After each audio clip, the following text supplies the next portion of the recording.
আপনার এই অভ্যাস থাকলে আপনার রাগ হইলেই কি আর আসলেই কি। অতএব নজর নিয়ন্ত্রণ করা চাই, নজর হেফাজত করা চাই, নজর সুন্দর করা চাই। অতএব আমার বাপ, আমি আপনাদের কাছে কোরআনুল কারীমের এই দুইটা আয়াতের তরজমা শুনাইতে চাই। এটা পুরুষদের জন্য, নারীদের জন্য, উভয়টা। একজন মুসলিম পুরুষ, তার ব্যাপারেও আল্লাহর হুকুম, একজন মুসলিম নারী, তার ব্যাপারেও আল্লাহর হুকুম। উভয়কে আল্লাহ তাআলা বলছে চরিত্রের হেফাজতের জন্য সবচেয়ে প্রথম শর্ত, 1 নাম্বার দৃষ্টি হেফাজত। কোনো মানুষের চরিত্র সুন্দর কিনা এটার প্রমাণ তার নজর ঠিক কিনা।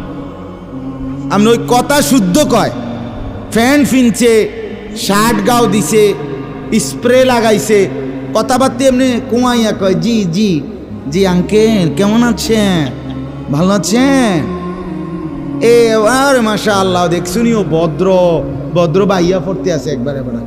না না না না, 1 নাম্বার পবিত্রতা, সুন্দর উত্তম আখলাক, সৎ চরিত্রবানের 1 নাম্বার বৈশিষ্ট্য হলো যে যার চক্ষু নিরাপদ, যে চোখ নিরাপদ রাখে।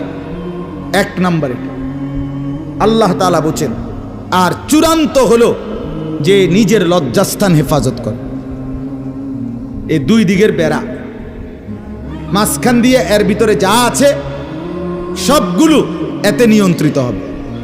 যে নিজের চোখকে হেফাজত করে, নামাইয়া রাখে, ভিন নারী, হ্যাঁ, যেই দৃশ্য দেখা, যেই ছবি, যেই নাচ গান, অশ্লীল দৃশ্য, হ্যাঁ, উলঙ্গ ছবি, বেপর্দা নারী, ভিন নারী, যাকে দেখার আমার কাছে অনুমতি নাই, আল্লাহ অনুমতি দেন নাই, তার থেকে নজর যে নামিয়ে রাখে এবং নিজের লজ্জাস্থান যে হেফাজত করে, আল্লাহ কোরআনে বলছে যালিকা আজকা লাহুম, এটাই হচ্ছে সর্বশ্রেষ্ঠ পবিত্রতা। এটাই হলো সর্বশ্রেষ্ঠ, কি বলেন না, পবিত্র, সেই বড় পবিত্র। এবার এই শুদ্ধ কথা কোক আর সিটেঙ্গা কথা কোক, কথা নোয়াখাইল্লা হোক আর সিলিটটা হোক, এটা দেখার বিষয় না। দেখার বিষয় হলো তার নজর দৃষ্টি এটা নিচের দিকে কিনা, আর লজ্জাস্থান হেফাজত কিনা। এই দেখেন আল্লাহ কি বলে শোনেন। 18 নম্বর পারা 24 নম্বর সূরা, সূরায়ে নূর, এই সূরার 30 নম্বর আয়াত। আল্লাহ তাআলা বলেন, কুল, হে নবী আপনি বলুন, লিল মুমিনিন, সমস্ত মুমিন পুরুষদেরকে, পুরুষদেরকে মানে এই হুকুম কার্যকর শুরু হবে যেই ছেলেটা সাবালক হইছে, যেই মেয়েটা সাবালক হইছে, ওই দিন থেকে 100 কার্যকর।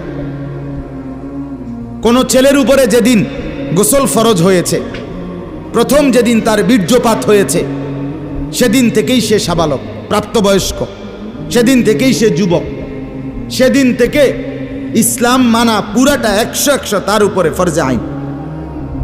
ওই দিন থেকে তার 1 মিনিট 1 সেকেন্ড হিসাবের বাহিরে হবে না।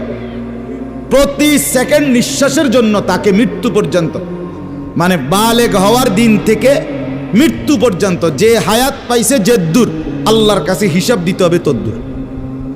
রাতের হিসাব, দিনের হিসাব, হাঁটলে বসলে উঠলে খাইলে ঘুমাইলে, এমনকি নিঃশ্বাসের হিসাবও খোদার কসম আল্লাহর কাছে দিতে হবে।